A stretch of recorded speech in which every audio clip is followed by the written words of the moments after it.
Bismillahirrahmanirrahim. Assalamualaikum warahmatullahi wabarakatuh.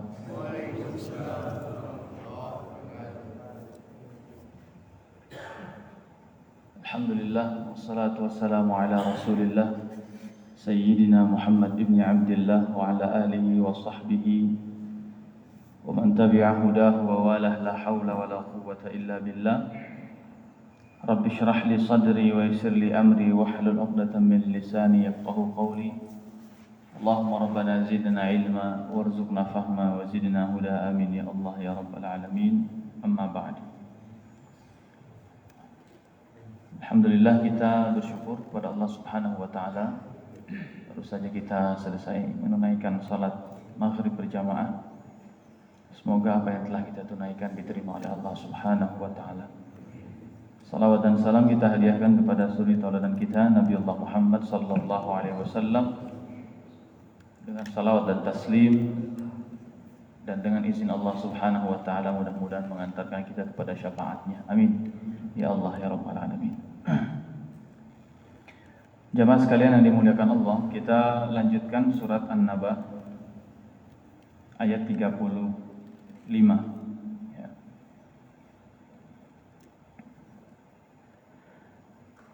أعوذ بالله من الشيطان الرجيم.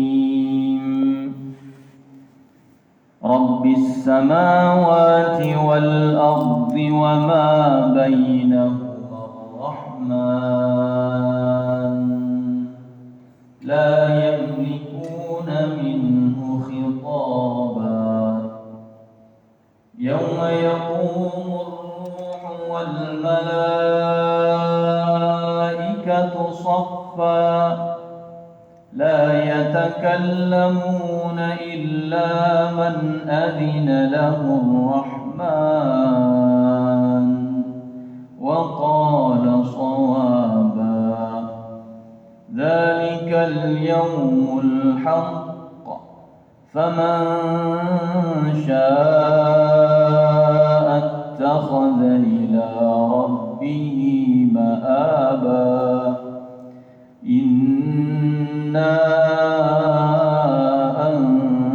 أنذرناكم عذابا قريبا يوم ينظر المرء ما قدمت يداه ويقول الكافر يا ليتني كنت ترابا صدق الله العظيم. Bismillahirrahmanirrahim. Selanjutnya adalah Rabbis samawati wal ardi wa ma bainahuma ar-Rahman. Sebelumnya di ayat 34 Allah tegaskan bahwa balasan syurga yang demikian itu yang telah kita jelaskan, jazaan mir rabbika, adalah sebagai balasan dari Rabbmu. Siapa itu Rabbmu? Rabbis samawati wal ardi wa ma bainahuma ar-Rahman. Dialah Rabb yang menciptakan 7 lapis langit. Dialah Allah Rabb yang menciptakan 7 lapis buminya. Wa ma bainahuma, dan dialah Allah Rabb yang menciptakan di antara masing-masing lapisnya. Ar-Rahman, dan dialah Allah yang Maha Rahman. Kata Ibnu Katsir, yukhbiru ta'ala an 'azamatihi wa jalalihi wa annahu rabbus samawati wal ardi wa ma bainahuma wa ma fihima. Allah mengabarkan bahwa dialah Allah yang dengan segala keagungannya, dengan segala kemuliaannya, Dialah yang menciptakan langit bumi dan semua yang ada di dalamnya dan semua yang ada di antara masing-masing lapisannya. Artinya apa? Ketika Allah mengabarkan tentang berita syurga yang seperti itu, wa ka'san dihaqa, gelas-gelasnya yang selalu mali'ah, mamlu'ah, tidak pernah berkurang kualitasnya, tidak pernah berkurang kuantitasnya, senantiasa penuh. Ya. Tidak ada satupun kata-kata dusta di dalamnya, tidak ada satupun kata-kata yang penuh kesia-siaan di dalamnya. Semua fasilitas dan apa yang Allah sediakan di dalam surga itu adalah bagian dari kemahaagungan dan kemahabesaran Allah Subhanahu wa ta'ala. Artinya apa? Yang seperti itu sebenarnya belum apa-apa dibandingkan dengan kebesaran dan kemahamuliaan Allah. Kalau ada yang kemudian mengatakan, wah luar biasa nikmat surga, gambarannya begitu indah, gambarannya begitu istimewa, gambarannya begitu menyejukkan mata, begitu memanjakan, begitu memfasilitasi. Tetapi min 'azamatihi wa jalalih, bagian dari kemahaagungan dan kemahabesaran Allah, yang demikian itu masih belum ada apa-apanya sebenarnya.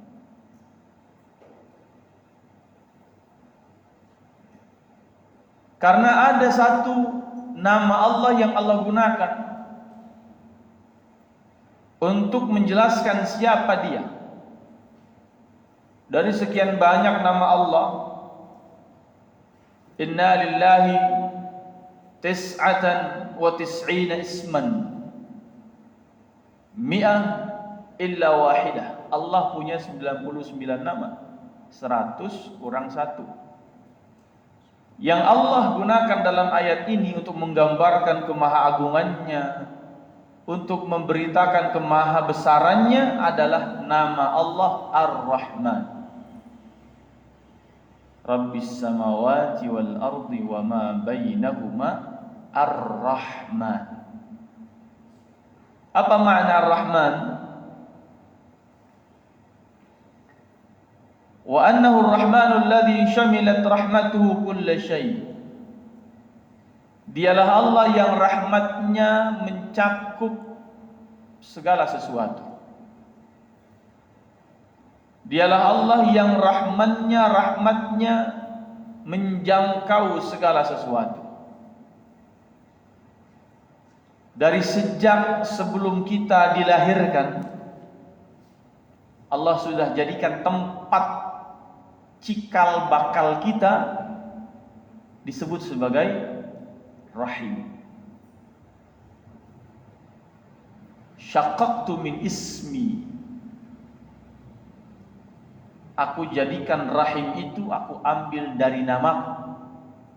Wa ja'altu lahu isman min asma'i, dan aku jadikan rahim itu sebagai satu representasi dari namaku, kata Allah. Di sebelum adanya kita saja, wadahnya itu mencerminkan kasih sayang Allah. Ya. Kita tidak pernah cari nafkah di dalam, nggak pernah sibuk ngurus dunia di dalam, dikasih aja makan sama Allah, disalurin pakai plasenta itu. Ya. Nggak pernah berpikir tentang hari esok kita di dalam itu. Tidak pernah kemudian waktu di dalam ini nggak pernah nonton Maroko lawan Portugal ya. Brazil udah lewat ya Pak ya. Jadi kalau sudah di dalam tuh tidak sibuk dengan apapun sudah. Tidak ada aktivitas apapun kecuali menerima rahmat saja, rahmat dari Allah saja. Dikasih makan, dikasih perlindungan, dikasih semuanya sama Allah.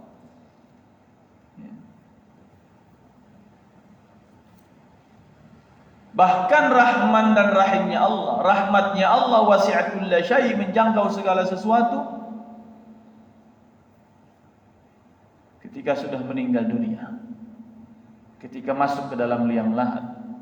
Sebelum masuk ke liang lahat, orang ketika dibawa ke masjid dengan tandunya, dengan kerandanya, maka ketika ada orang menyolatkan kita dalam solat jenazahnya, apa yang dia minta kepada Allah untuk kita? Allahumma ighfir lahu warhamhu. Ya Allah, rahmati dia. Belum masuk itu.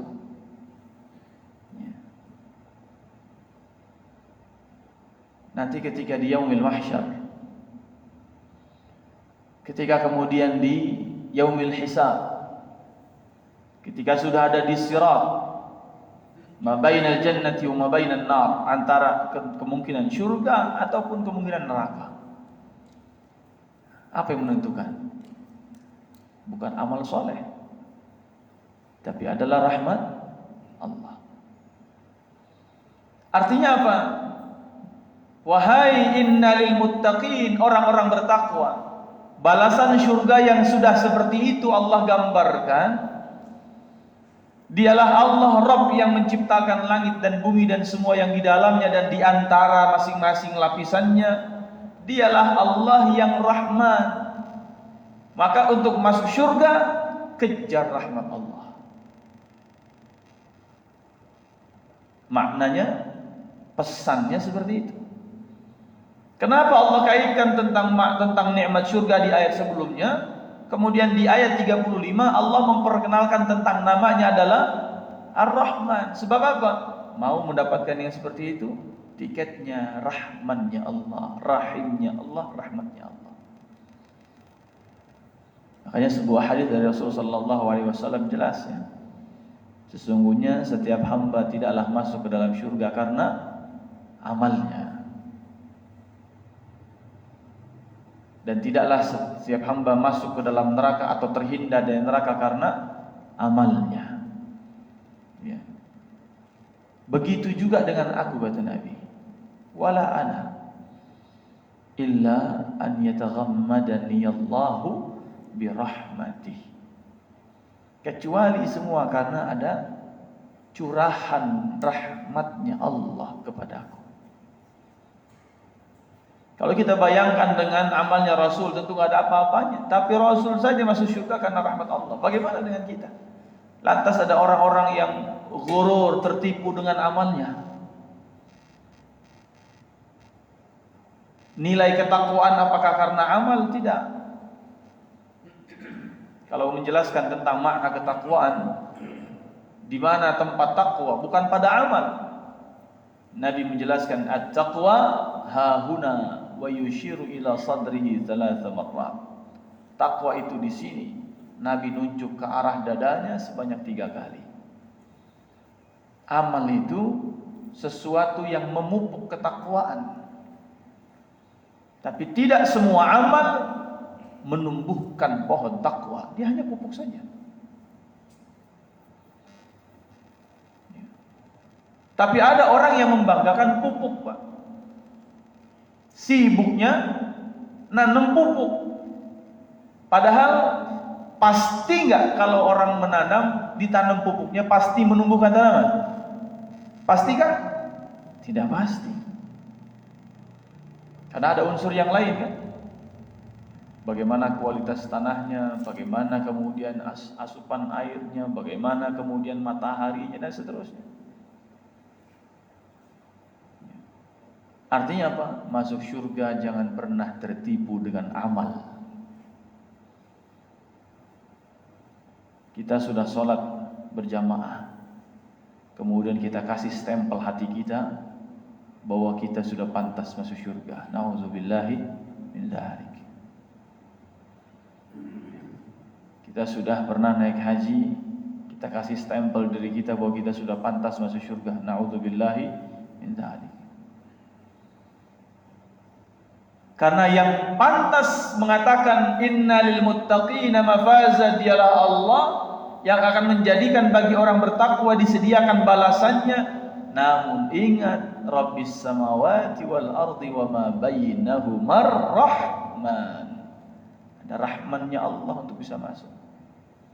Enggak serta-merta dengan amal.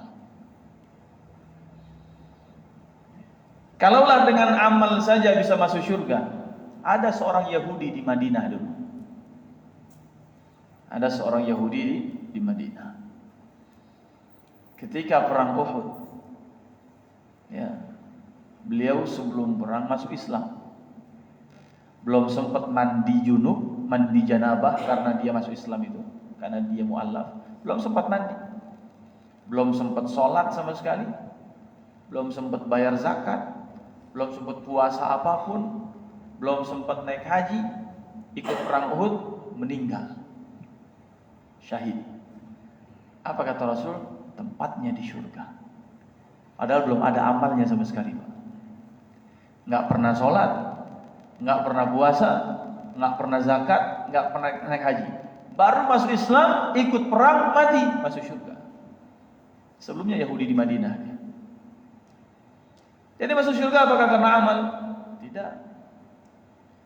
Lantas ngapain kita beramal? Dalam rangka memupuk ketakwaan, dalam rangka mengundang ridha Allah, dalam rangka mengejar rahmat Allah.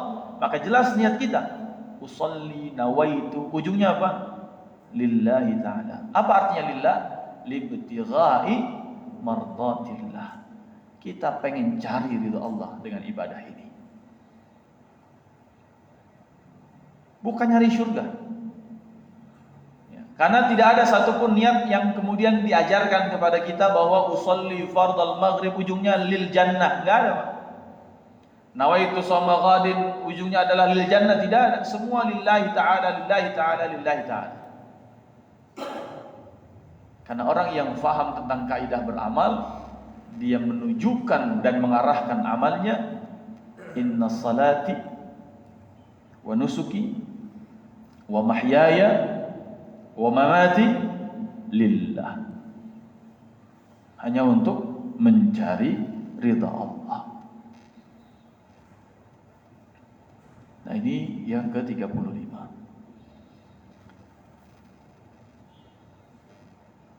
La yamlikuna minhu khitaba. Ay la yaqdiru ahadun ala ibtida'i mukhatabatihi illa bi'idhnih. Tidak ada satupun seorang pun di hari itu yang bisa berbicara dan memulai berbicara.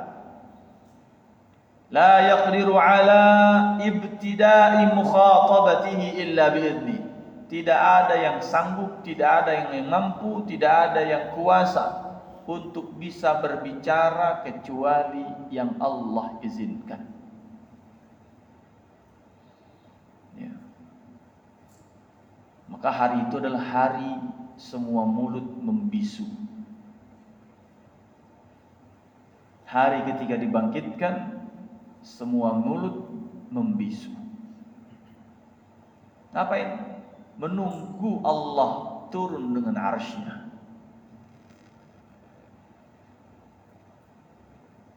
Dan Ibnu Katsir mengaitkan ayat ini dengan ayat adanya syafaat. Man dzalladzi yashfa'u 'indahu illa bi'idznih. Sampai Nabi mendapatkan izin dari Allah memberikan syafaat. Sebelum Allah ngasih izin kepada Nabi memberikan syafaat, maka semua yang berkumpul di padang mahsyar semuanya diam membisu. Ya, uratan, hufatan, ri'a'asya. Ya. Uratan, hufat. Orang-orang yang pada hari itu dikumpulkan di padang mahsyar urat. Mereka tidak berbusana. Hufat, mereka tidak beralas kaki. Bahkan sejak kita dipakaikan kain kafan pun sudah tidak ada yang pakai alas kaki, Pak, ya. Ada pernah melihat ada jenazah dikafankan dia pakai karfil begitu. Nah, sendalnya ditinggalkan semua. Persiapan di sana tidak pakai alas kaki sama sekali. Ya. Walaupun ada orang yang ketika mau dimakamkan jenazahnya pakai sepatu apa itu? Pakai sepatu pantopel, ada ya? Hah? Kedasi ya. Kalau kaum muslimin pakai kain kafan, sudah. Nggak pakai apa-apa. Dibungkus saja. Karena dibangkitkan nanti tidak berbusana, tidak beralas kaki. Ketika Sayyidah Aisyah mendapatkan kabar itu dari Nabi, beliau gelisah, "Ya Rasulullah, bagaimana dengan aku nanti?" Siti Aisyah, sahabat Nabi, sahabiyah dan istri Nabi sekaligus, Ummul Mukminin, yang pernah berwasiat kepada Nabi sallallahu alaihi wasallam, "Ya Rasulullah, seandainya nanti aku meninggal duluan, aku berwasiat kepadamu, aku tidak mengizinkan satu orang pun yang memandikanku kecuali engkau." Ketika ditanya apa alasanmu, apa jawaban beliau? "Aku hanya ingin auratku ketika aku hidup dan aku mati yang melihat hanya suamiku saja." Bahkan tidak mau dimandikan oleh orang lain. Maka ketika mendengar ada nanti dibangkitkan dalam kondisi tidak berbusana, beliau gelisah, "Ya Rasulullah, bagaimana dengan aku? Nanti orang-orang melihat auratku seperti apa?" Kata Rasul, "Tidak. Fal amru yawma idzin asyaddu min dzalik." Urusan hari itu lebih dahsyat daripada orang sekedar hanya melihat kanan dan kiri, toleh kanan, toleh kiri, enggak ada yang noleh-noleh. Semua disibukkan dengan urusannya masing-masing. Dalam akhir surat apa itu? Abasah ya. Semua disibukkan dengan urusannya masing-masing. Tetapi sebelum Nabi Muhammad sallallahu alaihi wasallam mendapatkan izin dari Allah memberikan syafaat, semuanya la yamlikuna minhu khitaba. Tidak ada yang bisa khitab. Tidak ada yang bisa berbicara. Jadi ingat lagu siapa itu? Krisya ya. Almarhum ya. Saat mulut dikunci, gitu ya. Kaki dan tangan berbicara itu. Mulut dikunci. Al-yawma nakhtimu ala afwahihim wa tukallimuna aydihim wa tashhadu arjuluhum. Yang bersaksi tangan dan kaki. Nakhtimu ala afwahihim, kami kunci rapat mulut-mulut mereka. Bahkan kulit-kulit pun bisa berbicara. Ketika kulit bisa berbicara, maka mulut protes. Wa qalu li juludihim lima syahidtum alaina. Kata mulut kepada kulit, "Wahai kulit, kenapa engkau bersaksi dan menyalahkan aku? Kenapa apa yang aku ucapkan kemudian kau ingkari tidak seperti itu kejadiannya?" Apa kata kulit? Qalu antaqana Allahu alladzi antaqa kulla syai'in. Yang bisa bikin aku bicara adalah Dia zat yang pernah bikin kamu dulu di dunia bisa bicara. Jadi yang sama sekali hilang fungsinya apa Pak? Mulut. Mata, hidung, telinga, tangan, kaki, kulit, kemaluan, semua bersaksi. Jari, jemari, semua bersaksi.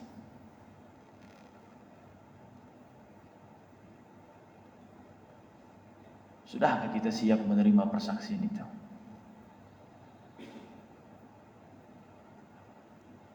Kenapa setelah Allah katakan Rahman, Allah kaitkan dengan mulut yang Allah kunci? Karena bagian dari kasih sayang Allah kepada kita. Karena bagian dari kasih sayang Allah kepada kita. Saya ulangi. Karena bagian dari kasih sayang Allah kepada kita adalah ketika kita dapat menjaga lisan kita di dunia. Kata para ulama kita menjabarkan, kalau kita bisa mengendalikan lisan kita, itulah tanda Allah sedang merahmati kita. Makanya ayat berbicara yang baik dikaitkan dengan apa? Iman. Hadis yang berbicara yang baik atau lebih baik diam dikaitkan dengan apa? Iman kepada Allah dan hari akhir. Man kana yu'minu billahi wal yawmil akhir falyaqul khairan aw liyasmut. Siapa yang betul-betul beriman kepada Allah dan hari akhir, maka gunakan lisan untuk mengucapkan yang baik-baik. Kalau tidak bisa, lebih baik diam. Maka siapa yang diam, tandanya dia punya keterikatan iman dengan Allah, dan Allah siap mencurahkan rahmatnya kepada yang beriman kepadanya. Makanya dikaitkan antara Ar-Rahman la yamlikuna minhu khitaba. Di sana nanti tidak bisa bicara, maka di dunia pun harus pandai-pandai menjaga lisan. Sebab kata Nabi SAW ketika ditanya, ya Rasulullah, ma aktsaru ma yudkhilul 'abdan nar? Apa sih yang paling banyak dan paling sering bikin seorang hamba masuk ke dalam neraka? Apa jawaban Nabi? Yang paling sering bikin seorang hamba masuk ke dalam neraka adalah lisannya dan tangannya.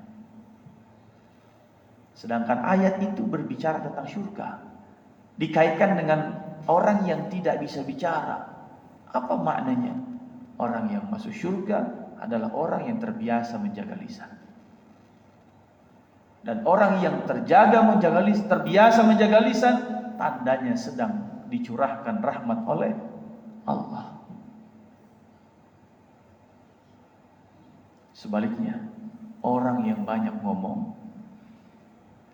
orang yang asal ngomong, tanda sedang jauh dari rahmat Allah. Orang yang suka bikin dosa dengan ucapannya, tanda sedang jauh dari rahmat Allah.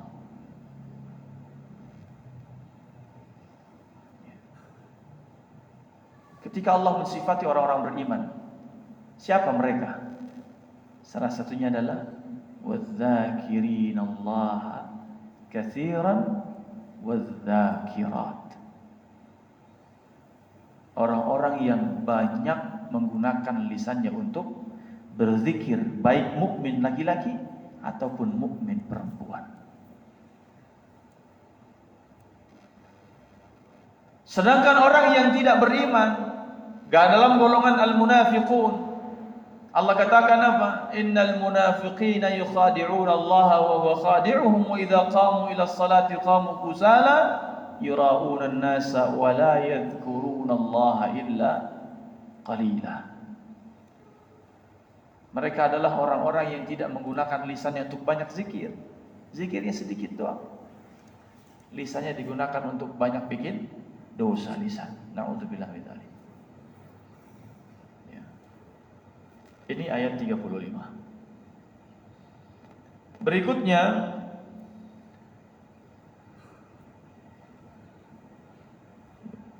Ibnu Katsir juga mengaitkan dengan surat Hud ayat 105. A'udzu billahi minasyaitonir rajim. Yauma ya'ti la takallamu nafsun illa bi'idznih.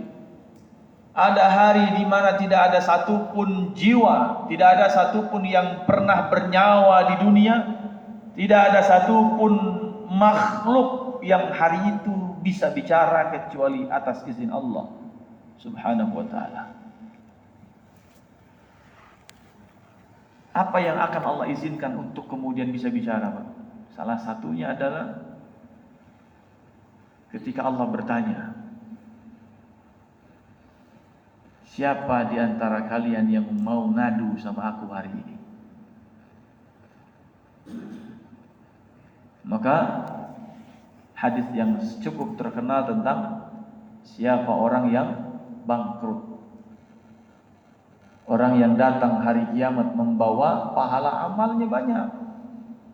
Ya'ti yaumal qiyamati bi salatin wa siyamin wa zakatin. Bawa pahala salatnya, bawa pahala puasanya, bawa pahala zakatnya, banyak pahalanya. Tetapi semua amal itu ternyata ketika sudah diizinkan oleh Allah untuk ada orang berbicara, kesempatan berbicara yang pertama adalah untuk menuntut hak yang di dunia belum selesai. Apa saja yang akan menjadi bahasan tuntutannya? Kata Nabi SAW ada 5. qad syatama hadza. Dulu dia di dunia pernah menghina saya, syatam, mencaci saya. Wa qadhafa hadza, dulu di dunia pernah memfitnah saya. Wa akala mala hadza, dulu di dunia pernah makan harta saya tanpa hak, tanpa izin, tidak sesuai dengan syariat. Wa safaka dama hadza, dulu di dunia darah saya tertumpah karenanya, pernah ngebunuh saya. Kemudian yang kelima, wa daraba hadza, dulu di dunia dia pernah mukul saya. 5 hal ini kata Nabi adalah 5 hal yang akan menjadi tuntutan orang ketika sudah bisa berbicara atas izin Allah Subhanahu wa taala. Kesempatan dibuka. Ayo, siapa yang mau bicara? Ya Rabb, saya pernah diginiin. Saya pernah diginiin. Baik. Kata Allah, pindahkan semua pahala orang itu kepada orang yang ngadu. Siapa lagi? Masih ada lagi. Saya juga pernah diginian ya Allah. Saya pernah dibegitukan ya Allah, terus. Pahalanya habis. Bagaimana kelanjutannya? Kata Allah, pindahkan dosa orang itu kepada orang yang sedang diadukan. Awalnya datang hari kiamat bawa pahala yang banyak, pada akhirnya justru membawa dosa orang lain. Na'udzubillah min dzalik.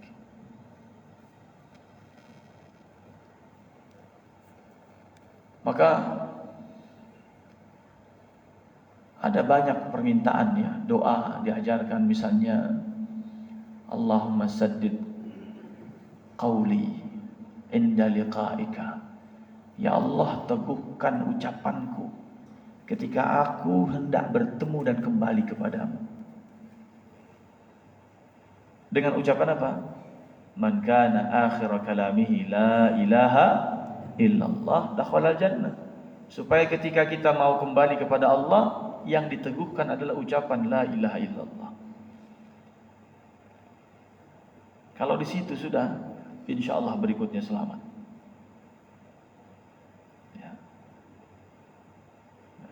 Jamaah sekalian yang dimuliakan Allah Subhanahu wa taala, ini tentang ayat yang ke-35.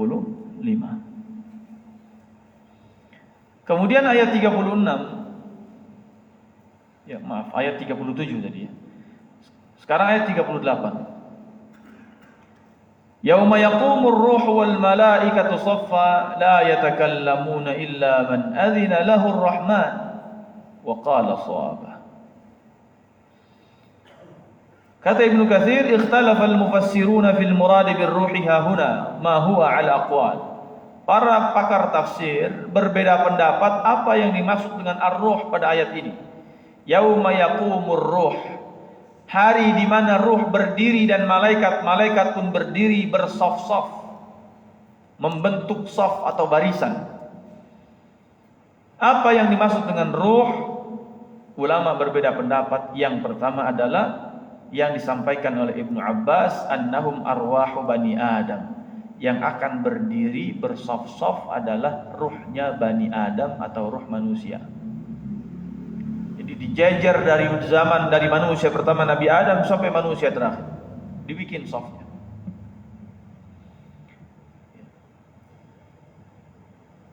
Ada saf yang di sebelah kanan Nabi Adam, ada saf yang posisinya di sebelah kiri Nabi Adam. Sebagaimana yang dijelaskan Ibnu Katsir ketika menjelaskan tafsir surat Al-Waqi'ah.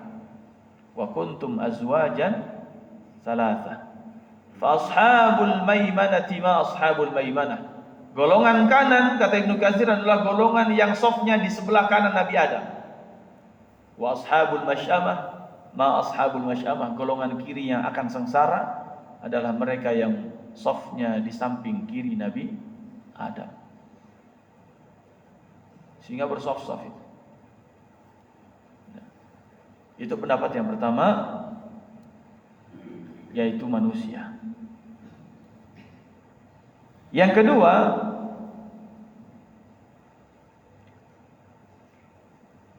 hum banu Adam. Kalau tadi rohnya saja, Pendapat yang pertama kata Ibnu Abbas, ruhnya Bani Adam yang berbaris bersaf-saf. Pendapat kedua, manusianya secara utuh. Ruhnya ada plus jasadnya pun ada. Ya. Dan ini memang perbedaan yang sering kita jumpai dalam pendapat para ulama. Dibangkitkan apakah ruh saja atau dengan jasad? Yang bisa menikmati surga nanti ruh saja, atau kemudian jasad kita juga seperti ini juga apa adanya yang masuk atau seperti apa? Wallahu a'lam bishawab. Ya. Pendapat kedua. Pendapat ketiga, yang dimaksud ruh pada ayat itu adalah annahum khalqun min khalqillahi ala surati bani Adam wa laysu bimalaikah wala bibashar wa hum ya'kuluna wa yashrabun. Sebagaimana disampaikan oleh Ibnu Abbas, Mujahid, Abu Salih dan Al-A'mash, bahwa ruh yang dimaksud adalah salah satu ciptaan Allah, tapi dia bukan malaikat, dia bukan manusia. Dan dia yakulun, bisa makan, wa yashrabun, juga bisa minum. Tapi ala surati bani Adam, bentuknya seperti manusia, tapi bukan manusia. Ini kata Ibnu Abbas. Pendapat kedua Ibnu Abbas. Apa namanya? Wallahu a'lam. Ya, kita nggak tahu. Pendapat yang keempat adalah huwa Jibril qalahu Sya'bi wa Sa'id bin Jubair wa Dhahhak wa yastashhadu li hadzal qaul bi qawlihi nazala bihi ar-ruhul amin ala qalbika litakuna minal munzirin. Ar-ruh ay asyraful malaikah wa aqrabu ila Rabbi azza wa jalla wa sahibul wahyi. Yang dimaksud dengan ruh adalah malaikat Jibril, malaikat yang paling mulia, malaikat yang paling dekat dengan Allah, sahibul wahyi, yang membawa wahyu. Jadi yauma yaqumur ruh wal malaikatu saffa, malaikat Jibril berdiri menjadi pemimpin daripada saf-saf malaikat di belakangnya. Karena Jibril sebagai asyraful malaikah, malaikat yang paling mulia. Makanya ada orang Indonesia, kalau kita mau bilang keterlaluan, ya. Kenapa? Ngakunya sebagai titisan malaikat Jibril, ya. Pakai tongkatnya tangkap polisi, subhanallah. Polisi kita hebat bisa nangkep malaikat Jibril, ya. Orang mana itu Pak dulu ya? Tanjung Priok ya kalau nggak salah ya. Apa? Lia Eden itu ya. Nah, berikutnya pendapat yang kelima adalah wal khamis annahul Quran qalahu Ibnu Zaid. Sebagaimana disampaikan oleh Ibnu Zaid, yang berdiri adalah Al-Quran. Al-Quran sebagai pemimpin yang paling terdepan, di belakangnya malaikat berbaris bersaf-saf. Ya. Kalau kita bayangkan Al-Quran, beberapa riwayat menjelaskan subhanallah, ukuran Al-Quran yang sebenarnya ada pada Lauhul Mahfuznya Allah itu, di sisinya Allah, di arsy-Nya Allah, ya, di Baitul Izzahnya Allah itu, ukuran satu hurufnya saja itu masih lebih besar dibandingkan bumi dan seluruh isinya. Satu hurufnya saja. Dan itu nanti akan berbaris sebagai pemimpin, di belakangnya wal malaikatu saffa. Malaikat-malaikat bersaf-saf di belakang Al-Qur'anul Karim. Pendapat yang keenam, annahu malakun minal malaikati biqadri jami'il makhluqat. Qala Ali bin Abi Talhah an Ibn Abbas qawluhu yawma yaqumur ruh qala huwa malikun 'azimun min a'zamil malaikati khalqa. Pendapat yang keenam adalah satu di antara semua malaikat Allah, tapi ada satu malaikat yang bentuk fisiknya paling besar. Siapa namanya? Oleh Ali bin Abi Talhah tidak disebutkan namanya. Tapi yang dimaksud adalah malaikat ini fisiknya, bentuk ciptaannya yang paling besar, dia yang berdiri paling depan, di belakangnya malaikat-malaikat yang lain menyusul berbaris bersaf-saf.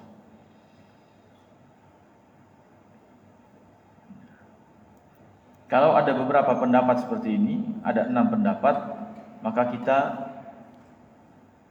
dalam menjaga amanah ilmu, kita ungkapkan semua tanpa condong kepada satu pendapat pun. Ya. Jadi kita membuka beberapa penjelasan para sahabat dan juga para tabi'in.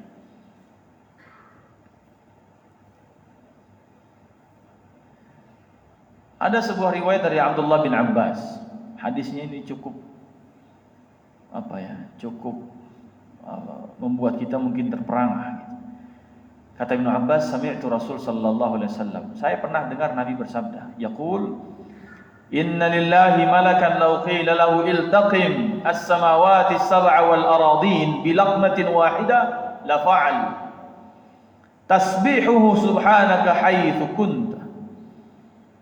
Sesungguhnya Allah punya satu malaikat yang ketika dikatakan kepada dia iltaqimas samawati sab'a wal aradin, kalau Allah bilang kepada satu malaikatnya ini, wahai malaikatku, telanlah semua 7 langit dengan semua 7 lapis buminya, la fa'al bi luqmatin wahidah, maka dia bisa menelannya hanya dengan 1 kali telan saja. Ya, hadis sahih dari Abdullah bin Abbas. Subhanallah. Bisa menelan 7 lapis langit semuanya dengan 7 lapis bumi hanya dengan 1 kali suapan. La fa'al, dia akan kerjakan. Tasbihnya adalah subhanaka haitsu kunt. Ya, maha suci engkau ya Arab dimanapun engkau berada. Ini tasbihnya malaikat itu.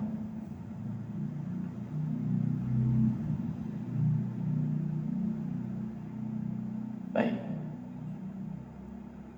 Kemudian ketika dijelaskan yauma yaqumur ruhu wal malaikatu saffa, sama penegasannya adalah la yatakallamun. Mereka tidak akan bisa bicara illa man adzina lahur rahman. Lagi-lagi yang digunakan kalimat Rahman.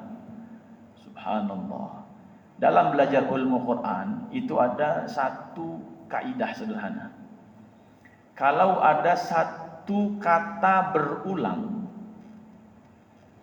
dan mengapit satu pernyataan atau satu statement, maka statement itu sejatinya dikaitkan dengan kata yang berulang tadi. Contoh, dalam surat Al-Hasyr ayat 18, ya ayyuhalladzina amanu taqullaha wal tanzur nafsun ma qaddamat lighad wattaqullah. Ada perintah bertakwalah kepada Allah, siapkanlah hari esokmu dan bertakwalah kepada Allah. Ada 2 kalimat perintah bertakwa mengapit perintah agar kita menyiapkan hari esok. Berarti menyiapkan hari esok adalah dengan takwa. Itu rumusnya.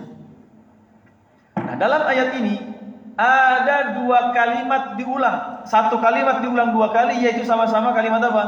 Ar-Rahman. Dan diapit atau mengapit satu pernyataan yang sama, apa? Berkaitan tentang tidak bisa bicara. La yamlikuna minhu khitaba. Dalam ayat ini la yatakallamuna illa man adina lahur rahman. Ar-Rahman, kemudian la yamlikuna minhu khitaba. Kemudian ditutup lagi la yatakallamuna illa man adina lahur rahman. Berbicara Rahman. Oh, berarti lagi-lagi orang yang pandai menjaga lisan adalah syarat untuk bisa masuk ke dalam syurga. Karena orang yang masuk syurga karena rahmat Allah, dan orang yang pandai menjaga lisan tanda sedang mendapatkan rahmat Allah. Itu rumusnya. Ya. Tentu menjaga lisan sesuai proporsinya. Kalau seorang yang khutbah Jumat nggak banyak bicara, ya nggak bisa khutbah ya. Diam saja dia misalnya. Wah ini banyak bicara misalnya, nggak bisa begitu Pak. Ya. Tapi tentu konteksnya harus tepat.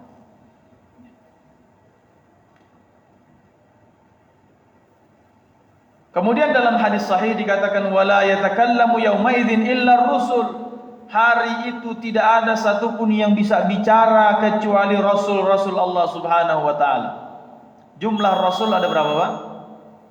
313. Jumlah nabi ada berapa? 124.000. Yang ada dalam Al-Qur'an berapa? Kurang lebih 25. Nah, yang tidak bisa bicara semuanya illa rusul, dalam hadis sahih dikatakan kecuali para nabi dan rasul bisa bicara. Untuk apa? Salah satunya adalah mencari umatnya. Yauma tara wa tara kullu ummatin jathiyah kullu ummatin tud'a ila kitabiha. Kalian akan dapati setiap umat pada hari itu seperti mencari-cari. Maka ketika sedang sibuk mencari, bingung dia saya harus kemana dan seterusnya, maka ada panggilan dan seruan. Tud'a ila kitabiha, dipanggil kepada kitabnya masing-masing. Siapa yang memanggil? Yang memanggil adalah para nabi, para rasulnya. Berarti yang manggil kita siapa? Rasulullah sallallahu alaihi wasallam. Dipanggil kemana? Dipanggil kepada Al-Qur'anul Karim. Maka bagaimana sikap kita terhadap Al-Qur'an di dunia, bagaimana sikap kita kepada baginda Rasul sallallahu alaihi wasallam di dunia, itulah yang juga menentukan seperti apa dan bagaimana kita akan dipanggil nanti di padang mahsyar saat semua umat kebingungan mencari keselamatan, mencari perlindungan, mencari kemudian naungan dan seterusnya. Nah, ini yang bisa saya sampaikan, ya. Terakhir, waqala shawaba, ya, kita tutup ayatnya dengan waqala shawaba. Apa makna waqala shawaba? Kata Ibnu Katsir maknanya haqqan wa minal haqqi la ilaha illallah kama qala Abu Shalih wa Ikrimah. Tidak ada satupun yang bisa berucap kecuali mereka yang dalam lisannya senantiasa sibuk dengan kalimat la ilaha illallah. Tidak ada satupun yang Allah kasih bicara kecuali orang-orang yang dalam kehidupan dunia yang lisannya senantiasa digunakan untuk zikir la ilaha illallah. Wa qala shawaba, dan hanya kata-kata itu yang akan terucap di hari itu. Enggak ada yang lain. Tidak ada kata-kata yang lain. Hadanallahu wa iyyakum ajma'in. Mudah-mudahan ada manfaatnya. Wabillahi taufiq wal hidayah. Assalamualaikum warahmatullahi wabarakatuh.